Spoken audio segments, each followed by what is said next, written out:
Hi, good morning, everyone. Happy Sabbath. Are you able to hear me?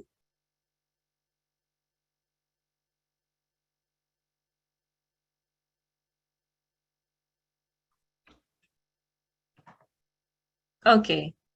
Happy Sabbath again, everyone.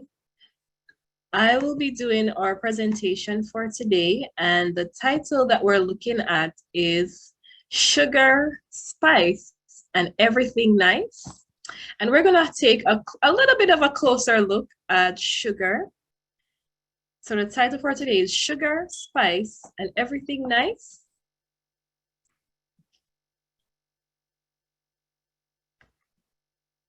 Okay, it seems as if the PowerPoint is moving a little slow. Let me see if I can restart it.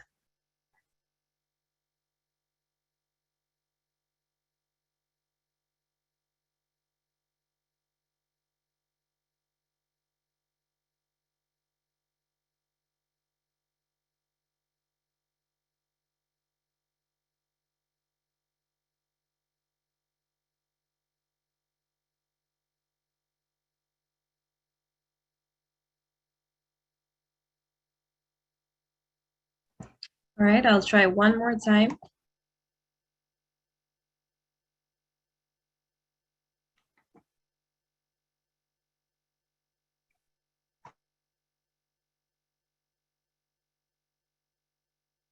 All right, for some reason the slideshow isn't going. Yes, you can run the slideshow on your end if that's easier.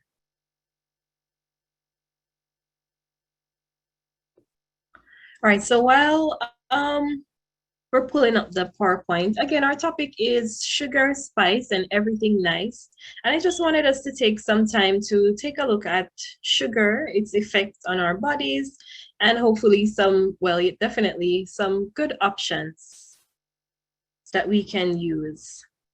And I think this goes so perfectly in line to some of what we were talking about um, this morning with Brother Asamoah, who was talking about how God built our bodies to last and how, we are to help God in the process of taking care of our bodies. You can go to the next slide. So just as a disclaimer before we go into our talk for today, this presentation is to serve as informational and it's not intended to treat, diagnose, cure, or cure any medical conditions. And we're always encouraged to consult our doctor before making any medical decisions or stopping any medications. You can go to the next slide. And as I mentioned before, we're going to be talking about, well, not just sugar, but in particular, high fructose corn syrup.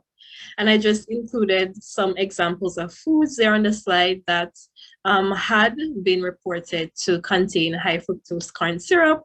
I'm sure you're not surprised by some of these items like the desserts and so on, but even in other foods, I believe, such as some breads, there has been reports of high fructose corn syrup. And then at the bottom, because we're trying to look at healthier options for sugar, I also included some lovely fruits, and I'm sure you can identify all, if not most of them. You can go to the next slide. So since we're going to be talking about high fructose corn syrup, I decided to explain a little bit more about what it is. I'm sure we're all familiar with it, or most of us are. But for those of us who aren't, it's a liquid sweetener made from corn. And it's used in many of the products that we can find in the supermarket today. And how it's made is that they have converted some of the glucose in the sugar from the corn and converted it to fructose. Now, some of the benefits of high fructose corn syrup is that it's cheaper than regular sugar, like your table sugar, which is sucrose. It is better at enhancing the flavor of foods, and it also has a longer shelf life. So you can imagine from an economical standpoint, there is benefit of using high fructose corn syrup in products. Now, I mentioned two sugars a while ago, sucrose versus fructose. And I'm not going to go into the nitty gritty of it, but fructose is a monosaccharide or simple sugar, and it's typically found in things such as fruits, while sucrose, it's a disaccharide or two sugars combined together. And I just put a little drawing of what the sugar would look like chemically. And you have glucose and fructose together to make sucrose. And sucrose is the scientific name for table sugar. You can go to the next slide. So we're talking about some different sugars a while ago, glucose, fructose. Are they one in the same? Is sugar just sugar? So like I said before, fructose is a simple sugar found in fruits. It can also be found in honey, agave nectar, and even many root vegetables. Fructose has a sweet taste, but it has less effects on the blood sugar, or the body doesn't seem to as readily recognize fructose as it would recognize glucose and elevator sugar levels. Glucose is a simple sugar, and it is found connected to other sugars, typically like we showed in table sugar. Glucose and fructose come together to form table sugar. It's found in starches. It's found in also lactose, or the sugar that is in milk. Glucose, now you might be thinking, since your body more easily recognizes glucose and elevates your blood sugar level, you might be thinking, well, that might not be such a good thing, but we're going to see that that's not necessarily the case. So glucose is actually the body's natural choice of energy from sugars, and it goes to our cells where it can be used as energy. So our body will recognize the sugar, take it in, use it up. But when the levels are too high, the body will go like, whoa, buddy, okay, let's calm down. However, fructose, it's a little bit more technical. It's not as, it's recognized in a different way and also used in a different way by the body. Fructose is worked on by the liver. It can also be worked on by the small intestine, and is converted to fat, which can also be used for energy, but not as readily as glucose would probably be used. And the downside of fructose is that our bodies may not be able to handle large amounts of fructose. You can go to the next slide. So this takes us back to talking a little bit more about high fructose corn syrup. So as the name suggests, it has high levels of fructose in this type of syrup, and that is actually not healthy. And studies have already showed over and over that consuming high amounts of fructose can be correlated to various diseases. And these include diabetes, cardiovascular disease, hypertension, cancer, and non-alcoholic fatty liver disease. And I mentioned earlier that fructose is converted to fat, so it's probably not hard to imagine that it could lead to fatty liver disease. But I decided to take out just two of these diseases and talk a little bit more about how a high fructose diet can lead to them. So in the case of diabetes, what happens is high fructose diet can lead to insulin resistance, as excess fructose can decrease the body's ability to respond to insulin's effect. And insulin is the hormone in your body that's kind of like your guard dog for sugar. And what it does is when your sugar levels are too high, it tells the brain that we need to calm down here, too much is going on. But in the case of a high fructose diet, it can actually decrease your body's ability to use insulin effectively.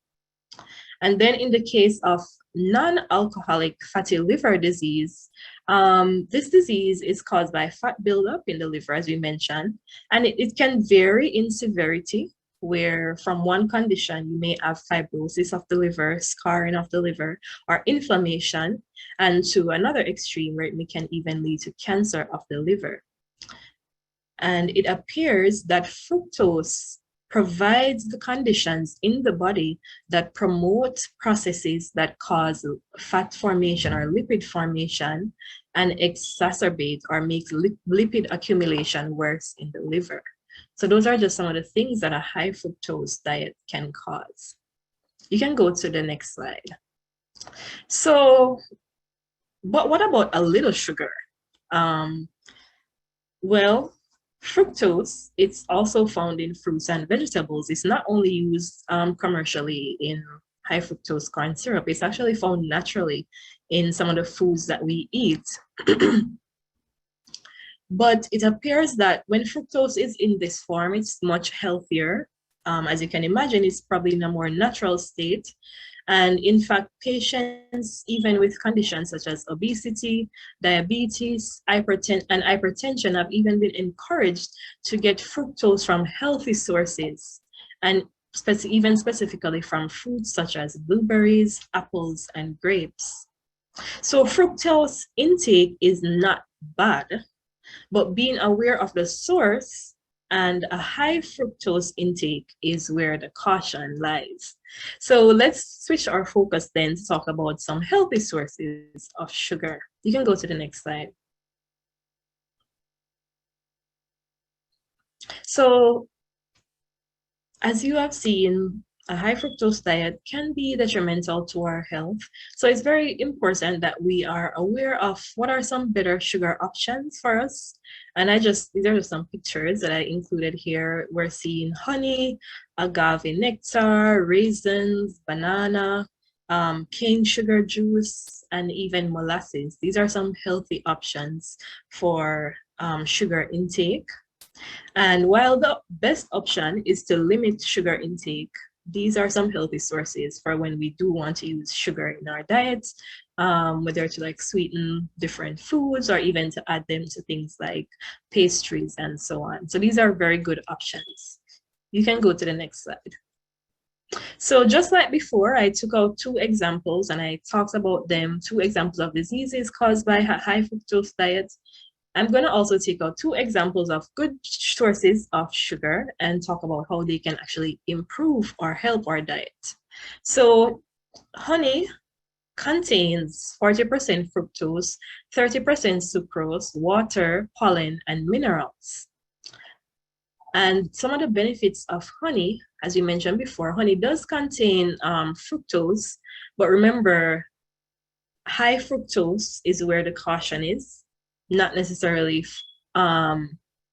if you're ingesting just a safe amount of sugar from healthy sources. So honey does contain fructose, sucrose, but also it contains additional things that are good for us, like minerals. Honey is antibacterial, antifungal, anti-inflammatory, it's cardioprotective, and neuroprotective.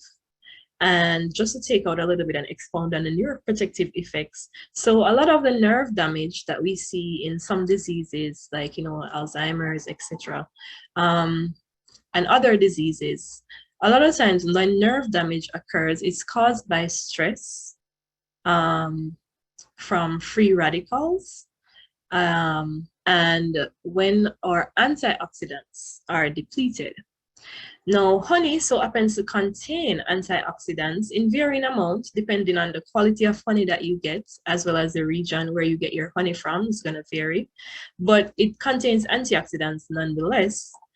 And these can protect your neurons or your cells that control your nerve impulses and cells that are found in your brain and in your central nervous system, etc. Honey contains chemicals that can protect these neurons against damage, improve their function, aid in their regeneration, and protect neurons from toxicity.